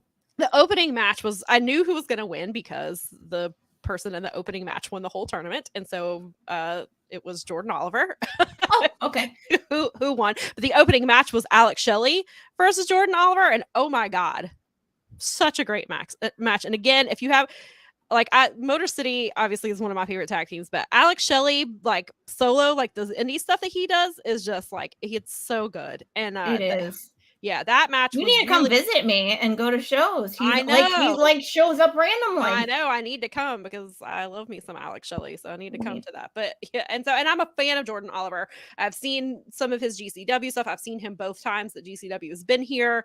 Wasn't he NXT UK or NXT at some point? Or am I no? Okay. No. I feel like his name is familiar, but who knows why. But that's a guy that I think people should pay attention to. He has gotten, and he just gets better and better. And from what I heard like the tournament, like all his tournament matches were incredible, which is why I wanted to check this out. And then one of the other matches, like, I mean, there was a lot of really good stuff. Like Tony Deppen was on this card. Leo Rush was on the card. Like there was some really good stuff. And then they had a scramble match because Jack Cartwheel was supposed to be in it, but I believe he was injured. So they did a scramble match, and the winner of that would be competing in the tournament. And so that was really cool. And I just blanked on who won that tournament. It was not Marcus Mathers. It wasn't Marcus Mathers. Nikki, who was it? Nikki will hopefully or I'll just check my tweets. I don't know how I forgot it was just I'll just watch this 12 hours ago. It's not like it was but it was 3 a.m. So give yourself a little bit of a break. It was God, hang on. It'll come to you after. It'll come to me. Oh, and Yo-Yo was in it too. Oh, nice. And then there was Starboy Charlie versus Joey Janela, which was really good. But yes, it was some really good stuff. And apparently I didn't tweet who won the damn scramble. I just said the scramble was fun. So I played myself. But there was a really good match, and it was Billy Starks versus Charles Mason. And Charles Mason is this evil person basically, and he's terrorizing Alley Catch right now. He is the one who, if you saw the gif from the Charlotte GCW show, he confronted my friend Doug, who was in a wheelchair, and Doug got out of the wheelchair, and Charles was not prepared for that. So he does not want the smoke from Doug. Shout out, Doug. We love you, man. Yes, we do. And so, but yeah, that match was great. And so I think that's where we ended it. We were like, we got to go to bed. That was a good match to end it on. I don't know. Hopefully we'll get to some more of it tonight. And because that show's like almost 3 hours long, and I'm assuming session 2 is. And Veda Scott is on commentary, and I really enjoy listening to her. And she's right. Yeah, so she's been great. Yeah, he did. He said he backed up like, oh fuck yeah, Charles. Yeah, when Doug came out of that wheelchair, he was like, oh, I told you he didn't want the smoke. But yeah, so as my Bob likes to say, you better pack a lunch. Yes. Very much so. Yeah, so there's some good stuff over there. I think this is going off on some sort of a tangent about wrestling every single day of the week. So now we're spending like the weekend catching up on random other shows and things like that. But there's some good stuff there. And then I will actually be going to a couple of shows this week. I'm going to Friday is what is it? It's like Patriot Wrestling Federation or something. It's just this local little thing. They wrestle in the Carolinas. I went last year, but they're going to be like less than 10 minutes from my house. And cool. Caleb Conley, who is not Caleb with a K, but used to be, he's going to be on that card. Marcus Cross that I mentioned earlier in the show, he's on that card. Suicide, who used Suicide from Impact, will be on that card. Think Lodi. Lodi's like on the front of the poster. So it's like $10, and so we'll go do that. And then Saturday, our guys in Title Belt, they're having their second show. So Title Belt Pro, like if you missed it a few weeks ago, we interviewed them. They had their first show. Unfortunately, the main event ended with Ethan Case being injured. He was in the hospital for 5 days afterwards. They still don't have a whole lot of answers for him. I did see that he posted on Instagram yesterday. I believe he had been walking with he had been using a walker, and then I think he's moved on to a cane, and they've got the house set up where he can kind of use things to help him out. He did go to his daddy-daughter dance last night. He said he was in a lot of pain, but it was worth it. So this show this weekend will be benefiting him. He has a GoFundMe, which I've tweeted the link for, and I'll tweet it again. He is currently, obviously, he's unable to wrestle. They've had to temporarily shut down the wrestling school that he runs. So there's, no income coming in from him. And they're still trying to figure out, what's going on with him. So they're having a really tough time. So this weekend, Saturday is going to be, the card is great. Like they have, see if I can pull it up real quick, because I'm really looking forward to the show, and they're gonna do a lot to. Apparently, they're also hinting at some surprises as well, so that's really cool. But yeah, so the card is got.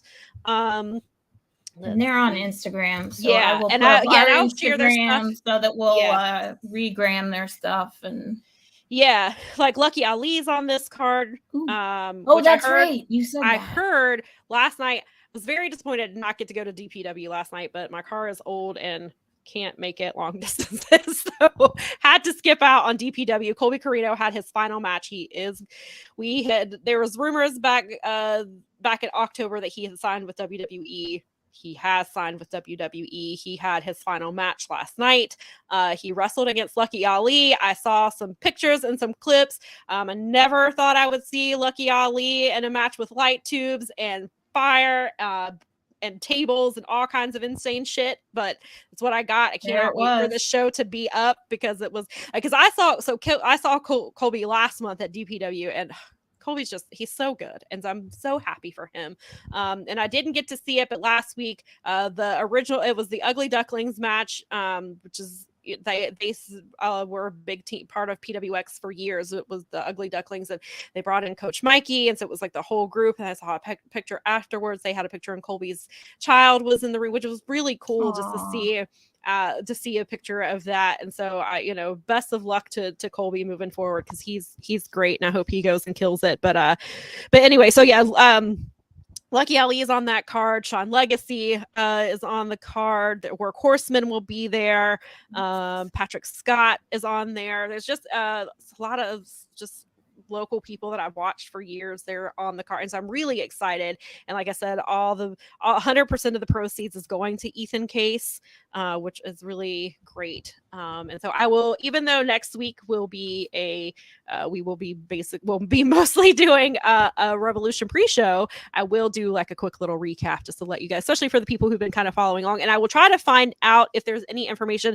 They had originally talked about streaming the first show. And then I'm not sure why it didn't stream live on YouTube, because it was supposed to, and then they were trying to figure out how to get it to air. Then obviously the stuff with Ethan happened, and I think that kind of got put on the back burner, obviously. So I'll try to find out if that will be available, because we had some people who are wanting to know how they could support if they weren't local. So I'll try to find that information out for you guys. But yeah, I just wanted to give a quick update on Ethan and on that. So I will try to, before our Revolution preview, I'll give a quick little. Yeah, definitely, because I would like to actually hear about that, because they're our pals now. And they're honorary broads. They are honorary broads. So they came on the show. Yep. Come on the show. You're honorary broads. That's how it works. That works. We love. Give out our love. We do. We actually have a couple. I'm going to talk to you about it, but we might have some other honorary broads interested in joining us on the show. Very nice. Some people might know. I had a conversation with someone yesterday. Ooh, exciting. Oh, geez. Ooh, so, I don't even know about this. So this is exciting. I know. We like to do this to each other. We like to tell you afterwards, because I just found out. So. Mel and I like to surprise each other sometimes. So like, hey, I guess what I'm working on. It's organic. See, it's organic. It is organic. Yes. I tease it to her and you guys. Yes, it works out. Awesome. But yeah, so next week we will be here at our regular time. We had considered going a little bit later, but then that would give us going at our regular time will give us time to kind of relax between the show and not have to rush, because I'm sure there's going to be a 0 hour and because if we're being honest, other platforms will be doing shows at the same time, so we'll just be kind of the pre-show to those pre-shows. That's right. As we were with the Super Bowl. And this is this is where people know where to find us, is at our normal time on Sundays at 1:00 Eastern. So we will be doing a Revolution pre-show. I don't know that it was decided there's going to be any type of post show. There has been talk about maybe not on YouTube. There may be a Patreon show, so you'll have to. Yeah, a lot of the problem is that a good chunk of the Fight Game Media crew that would usually do that are actually going to be at Revolution, because it's in their hometown, right? And So it's pretty tricky for people to do that, and Yeah. so there may even be, though there I will may be not up, be. even though I will be up late, and we probably technically could do one, it'll be. We'll talk about it. I have to work on Monday, and I do work from home, so I can get away with like not having to see people. So that's nice. But we're at this point. It'll just be our pre-show. Stay tuned to the Fight Game. But stay tuned. Stay tuned to the Fight Game Media, Twitter, everything, Discord. They'll announce it if there's going to be something additional. But we'll definitely be in the Discord. But regardless, we will be here next Sunday at 1:00 previewing Revolution 0 Hour, talking about whatever stuff is coming up this week. I'm sure there's a media call this week. I don't know if I'm still in timeout. I'll have questions just in case I'm off of, in case they let me out. I hope they let you in. If they let me out. But then I was running a question by my editor, and he said, "Do you want to get put back in timeout?" It's really not that bad, but apparently somebody's got to ask the hard questions here. It's not even that hard of a question, but I mean, some people, Tony, may take it the wrong way. We talked about truth earlier and how people don't like to hear things that might happen. So, well, I've learned that the hard way, not the hard way, but I've learned that. Whatever. I think it's cool that you're an antagonist. We'll see. Maybe there's some of that to talk about, and it seems like because there's always the conversation. We've talked about this at the last pay-per-view. There's always the conversation about how AEW builds the pay-per-view, and people are like, I don't know if I want to buy it, or this looks like the weak. Like I saw somebody today. This is the weakest card I've ever seen for a pay-per-view in AEW. Every time, and then they always end up delivering, like every single time. So I mean. And we've talked about, so they could do a better job of the builds. We've talked about that before, and we know that Tony. Yeah, it's literally the same conversation. It's like Jay White every January. Where is he going? It's now. How many of you all nerds missed out on Forbidden Door because you were like, I'm not sure about the build? It was the best show of the year. Right. And who knows? Maybe Revolution will not be that great. Maybe it'll be the weakest of the four. This is possible. Maybe but they won't have a good show, has and then we'll have to talk about it, and we'll call them out if it sucks. I mean, you know that we will. We're not afraid to. We don't want them to suck. Yeah, exactly. We're spending money. Right. We'll complain about Bleacher Report and how they suck. Because they do. They're terrible. I'm buying it on DirecTV. No, I don't blame you. Do it. You should, because that's unfortunately I just can't handle that. That Bleacher Report does not work in my world. Nah, they struggle big time, and so that's still I think probably my biggest hang up still about the ROH thing. Is that that, and of course I can't subscribe to every single wrestling. Right. Yeah. So it's just it is. I think that I'm hoping that Tony does what he always does. And well, actually, it's not Tony. It's the wrestlers. That the wrestlers will come through and they'll just put on great performances and they'll make things work. I mean, there's some matches that I'm not really excited about, but I'm like, they always deliver, so I'm not worried about it. Hopefully, it will end some stories. Like we've got to get Jack Perry the hell away from Christian. Like I was like, we got done with that story. Let's wrap that one up now, folks. I'm not. I really hope they're not going to put the tag team titles on Jeff Jarrett, but I don't know. So there's some things that I'm not crazy about, but I think the pay-per-view will deliver. I think the pay-per-view will be good.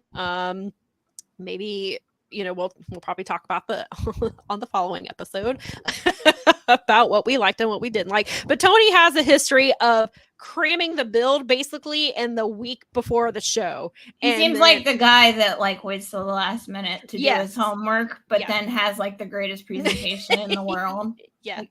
Yeah, and so I'm not really worried about it. But it could suck. Yeah, if it does, we'll admit it. Yeah, we'll tell you if it sucks, if we think it sucks. Actually, no, I'm sorry, we won't, because we're in the bag for AEW, so we'll tell you that it doesn't suck even if it sucked. Yeah.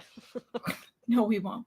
That was parody. Yes. That was a joke. Again, going back to Brad's his tagline for us is not your average ball, it's talking about your average wrestling show. We're not gonna we'll tell you if we like it, and we'll tell you what we don't like. We always do. We're very opinionated. Yeah. You can, that's why this is a live stream. You can jump in the comments and tell us what you like and what you didn't like. You can disagree with us as long as you're respectful. And remember, as long as you're respectful. Yes, tell them. Mean comments cost $25. Yep. So, and we will not promote hate speech and racism and all of that other But if you want to say something mean, that's a $25 minimum in the super chat. So we will not read it or put it up on the screen unless we get that $25. Use that dollar bill when you comment. It's right next to the chat. I'm looking right at it. The dollar bill is right there. If you want to say something super mean to us that isn't like, if you want to be like MJF and say something mean, say some heelish BS. $25 minimum, $25. Folks. Yep. We got to pay for that audio feed, okay? Yeah, exactly. The audio feed ain't free. They don't get that free. I think that stuff grows on trees. That's probably where we should end it. Probably so. Now that we told you if you're going to be mean, you have to pay us. I guess you gotta pay us to be mean to us. Hey, you know what? Get paid. Yeah, Jeff Hawkins. Jeff Hawkins. OG honorary broad. That's right. Get paid. Always. And you can follow us on Twitter at Powerbombshells. We are also on Instagram with the same handle at Powerbombshells. I will go find that picture of Tommaso and Bob and put it in the Insta story so that you can find it more quickly. I mean, there's not a lot of pictures there, so you probably find it. And then if you guys have a question about his actual height, Bob is 6'2", so they can feel him any way they want to, but it's something you wouldn't notice unless I said that. And now you will. So you're welcome. There's your Easter egg for those of you who are listening to the show. Yeah, there you go. Yeah, there's your Easter egg. We got you. Thank you for listening. Yes, and then so we do have an audio feed. We will post the audio link to that. Also, if you want to hear, I don't have that on there. I should probably make a banner. You probably should. Sometime. Oh, and also make sure that you are subscribed to the YouTube channel where you are watching this, because there's going to be a lot of live content between starting next weekend all the way through WrestleMania. There's going to be content because we're going to be covering the Collective, WrestleCon stuff. There's Revolution. Yeah, we're going to be doing pop-up live stuff a lot. Yeah, so we will. There will be a lot of there will be, and not just from ourselves, there will be other people on the Fight Game Media channel who will be popping up with some live things over the next 6 weeks. So definitely make sure that you are subscribed. Turn on the notification bell so that you know when we're going live. Because there's just going to be a bunch of content, so make sure. And then, of course, there is the Patreon where you can hear some of the other great shows that are on there. There's all kinds of, we've talked about it, covers. There's Impact stuff. There's MMA. There's WWE. There's stuff for Creed. They put the Creed film stuff back up. Garrett did a podcast a while back on the Rocky films, and because in anticipation of Creed 3 coming out, so they're redoing that, and they're going to probably do a few additional like leading up to that as well. And if you're into that sort of thing, which I am.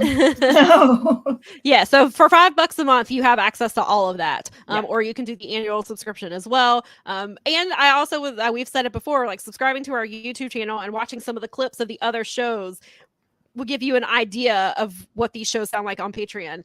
So if you want to preview some of the stuff first, then definitely head to our channel because there's tons of clips over there. And it really helps us out. It does. It helps us out. Helps them out when you do the subscribe to Patreon. So yeah, we've got a lot of content coming your way. So it's gonna be crazy the next few weeks. It is. We're in the process of planning stuff, and we've thrown out some ideas to see what sticks and how we're gonna do stuff, and then shows are gonna be overlapping, and there's time zones to think about, and baseball is now gonna be back and throwing Mike Gilbert might have to address our enemies occasionally. Yeah. So right. There's gonna be a lot going on over the next 6 weeks. There's a lot going on. Yeah. Start